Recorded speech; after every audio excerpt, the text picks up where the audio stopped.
Hello दोस्तों, आपका डर कैफे में स्वागत है।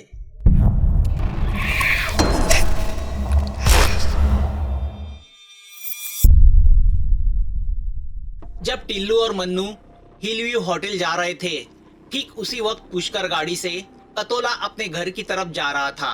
अब उसकी हालत इतनी बिगड़ चुकी थी कि उसे बैठा भी नहीं जा रहा था। बस वह हिम्मत जुटाए अपनी मंजिल की तरफ जा रहा था। आखिर वह घर पहुंचता है। वह उसका आखिरी पड़ाव था। आज रात 12:30 बजे उसे सब कुछ छोड़कर जाना था। वह एक पल खड़े होकर उस घर को देखता है। अंधेरे में वह घर अब डरावना लग रहा है। वो मेन डोर की तरफ बढ़ता है तो उसे ताला टूटा हुआ नजर आता है। वो अपने आप से हंसता है और दरवाजे को धक्का देके अंदर आता है। वह लाइट लगाता है और पूरे घर की ओर नजर दौड़ाता है। वो सोच में पड़ता है कि किसने उसके घर का ताला जबरदस्ती तोड़ा होगा। उसके मन में यामिनी का ख्याल आता है। क्या वो उसकी हरकत है? वह बैग में से वाइन निकालता है, फिर उसका ढक्कन खोल के प्रोफेसर ने दी हुई उस छोटी बोतल का वह लाल पानी उस रेड वाइन में डालता है। फिर हंस के उस बोतल को देखता है। वह घड़ी में देखता है। घड़ी में 10:30 बज रहे हैं। तभी अलमारी में लगे आईने पे उसकी नजर जाती है। वह अपनी छवि को पहचान नहीं पाता। उसके बाल पूरी तरह झड़ चुके हैं। उसकी चमड़ी पूरी तरह निकल चुकी है। पूरे बदन पे जख्म के निशान है। उसकी गर्दन को सूजन आ गई है। उसकी आंखें तो खोपड़ी के अंदर जा चुकी है। वह एक हड्डियों का ढांचा बन चुका है। बस एक हफ्ते में उसकी यह हालत हो गई थी। वो अपने बदन को देखता है। वो समझ जाता है कि यह सब उसके पाप ही है जो उसके शरीर पे आ गए हैं। वह किसी की बद्दुआ है। वो धीरे से आंखें बंद करता है। यहाँ टिल्लू और मन्नू होटल व्यू पहुंच जाते हैं। रिसेप्शन पे जाके वह एक कमरा बुक करते हैं। हेलो मिस्टर, टिल्लू रिसेप्शन पे खड़े लड़के को पूछता है। यहाँ मिस्टर पुष्कर किस रूम में रुके हुए हैं? मिस्टर पुष्कर? वो तो कुछ देर पहले रूम छोड़ के चले गए। टिल्लू और मन्नू दोनों चौंकते हैं। वह वापस आने वाले हैं? नहीं, वह होटल छोड़ के चले गए हैं। उसने कुछ बताया? वो कहाँ जा रहा है? नहीं। टिल्लू गुस्से से टेबल पे हाथ मारता है। हमारा रूम कैंसिल करो और पैसा वापस दो। क्या सर, ऐसा नहीं होता। टिल्लू रिसेप्शन वाले लड़के का कॉलर पकड़ता है। वह लड़का ड्रॉवर में से पैसे निकाल के टिल्लू को देता है। दोनों बाहर आते हैं। कहाँ गया होगा मादर?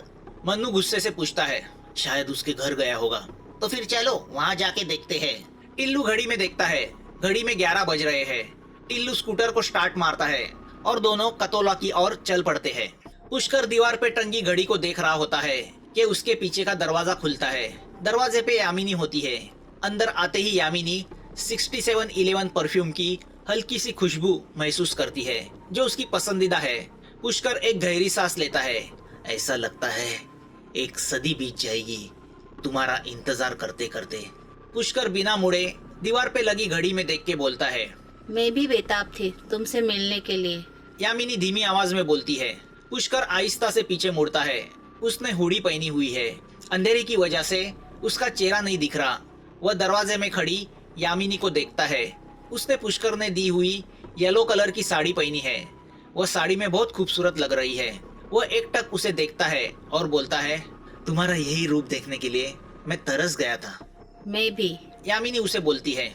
जैसे ही पुष्कर उसके पास आता है, उसे पुष्कर का चेहरा दिखता है और उसके मुंह से चीख निकलती है। पुष्कर हंसता है।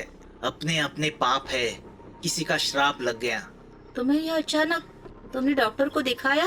पुष्कर को पता चल जाता है कि यामिनी ने सोचा था उससे कई ज्यादा भयानक उसका रूप हो चुका है। हाँ, दिखाया। डॉक्टर ने कहा मैं आज मरने वाला हूँ। यामिनी बिना बोले उसे देखती रह जाती है।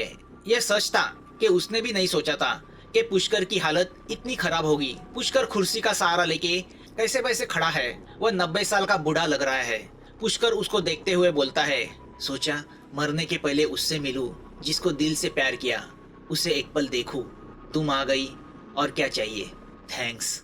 यामिनी को नहीं पता था कि पुष्कर को पता चल चुका है कि यह सब उसकी करनी है। पुष्कर को देख के न जाने क्यों उसकी आंखें नम हो जाती है। पुष्कर उसके होठों पे अपनी उंगली रखता है।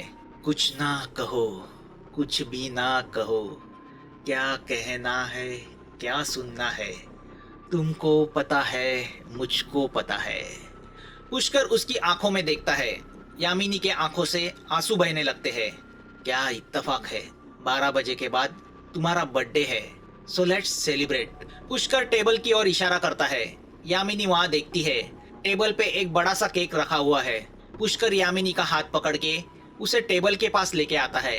वो छुरी उठाता है और यामिनी के गले से लगाता है। हाय, मार डाला। फिर वो जोर जोर से हंसता है और फिर बोलता है, तुमने सुना होगा, लोग प्यार में एक दूसरे पे मरते हैं। देखो, आज मैं तुम्हारे प्यार में सचमुच मरने वाला हूँ। सचमुच आज तुमसे बहुत प्यार करने का जी चाह रहा है, मगर वक्त भी नहीं है और हालात भी। एक कदम चलना तक मुश्किल हो गया है। वो उसका हाथ पकड़ता है और उसके हाथ से केक काटता है और केक का एक पीस उठा के उसके मुंह में डालता है। Happy birthday to you. मुझे नहीं खिलाओगी? यामिनी की आंखों में आंसू भी है और अंगार भी। वो केक का एक पीस उठाती है और पुष्कर के मुंह में डालती है। Thank you. अरे हाँ, याद आया। वो उठ के ऐसे वैसे पीछे एक टेबल के पास जाता है और वहां रखी वाइन की बोतल और 2 ग्लास उठाता है और यामिनी के पास आता है। यामू, जानू, तुम्हारे लिए तुम्हारी फेवरेट वाइन लाया हूँ। आज मदहोश हो जाते हैं, कल से तुम आजाद हो। वो घड़ी में देखता है। घड़ी में 11:15 बज रहे हैं। वो ग्लास को टेबल पे रखता है और दोनों ग्लासों में वाइन डालता है। पुष, मेरा मन नहीं कर रहा है। यामिनी रोते हुए स्वर में बोलती है, कम ऑन, और पौना घंटा, फिर हम तुम्हारे लिए बस एक याद बन के रह जाएंगे। वो दोनों ग्लास उठाता है, एक यामिनी को देता है। दोनों ग्लास से ग्लास टकराते हैं। चीयर्स। यामिनी भीगी आंखों से ग्लास को मुंह लगाने जाती है। तभी पुष्कर उसका हाथ पकड़ के उसे रोकता है और बोलता है, रुको। क्या हुआ? इसमें जहर है। यामिनी हंसती है और बोलती है, मुझे भी जीने की कहाँ तमन्ना है। मेरी सब इच्छाएं मर चुकी है। नहीं जानू, तुम्हारी कोई गलती नहीं। तुम बहुत भोली हो, बिल्कुल वैसी ही जैसे मैंने तुम्हें पहली बार देखा था। किचन में काम करते हुए एक हाथ से तुम रोटियां सेक रही थी और दूसरे हाथ से चेहरे पे आ रही जुल्फे हटा रही थी। पूरा आटा तुम्हारे चेहरे पे लग रहा था। हम तो तभी मर गए, यह भी ना सोचा कि तुम किसी और की हो। यह दिल चीज सबसे बेकार होती है। पुष्कर उसके हाथ से ग्लास लेता है और टेबल पे रखता है। फिर पलट के यामिनी को देखता है। आज मैं मरते वक्त सिर्फ प्यार ही महसूस करना चाहता हूँ, नफरत नहीं। सिर्फ एक आखिरी किस। यामिनी उसे एकटक देख रही है। जानू, क्या ले सकता हूँ? यामिनी ना करके सर हिलाती है। पुष्कर हंसने लगता है। तभी पीछे से दरवाजा जोर से खुलने की आवाज आती है। दोनों पीछे मुड़ के देखते हैं। पीछे दरवाजे में टिल्लू और मन्नू है। पुष्कर शौक होके उन्हें देखता है और पूछता है, कौन हो तुम लोग, क्या चाहिए? टिल्लू और मन्नू दोनों पुष्कर को देखते ही रह जाते हैं। ये तो किसी ग्रह से आया हुआ एलियन लगता है, मन्नू कहता है। क्या चीज हो भाई तुम? टिल्लू पुष्कर को ऊपर से नीचे घूरते हुए बोलता है। टिल्लू की नजर टेबल पे जाती है। वो टेबल के पास आके केक को देख के हंसता है। वाह मैनेजर बाबू, हमारे पैसे से ऐश कर रहे हो, केक खा रहे हो और वाइन पी रहे हो। टिल्लू केक का टुकड़ा मुंह में डालता है। फिर मन्नू भी केक का टुकड़ा मुंह में डालता है। क्या मस्त है रे, मैंने कभी केक खाया ही नहीं था। मन्नू उंगली चाटते हुए बोलता है। टिल्लू रामपुरी निकालता है और पुष्कर की गर्दन पे रखता है और बोलता है, तुम्हारी लव स्टोरी को डेट स्टोरी बनाऊंगा। बताओ हमारा पैसा कहाँ है? पुष्कर हंसता है। तुम्हारा पैसा बैंक का पैसा था, बैंक में वापस चला गया। चलो अब यहाँ से निकलो, मेरे पास वक्त बहुत कम है। ए शाने, तेरे पास सचमुच वक्त कम है। टिल्लू गुस्से से पुष्कर का गला पकड़ता है और उसके गर्दन को चाकू लगाता है।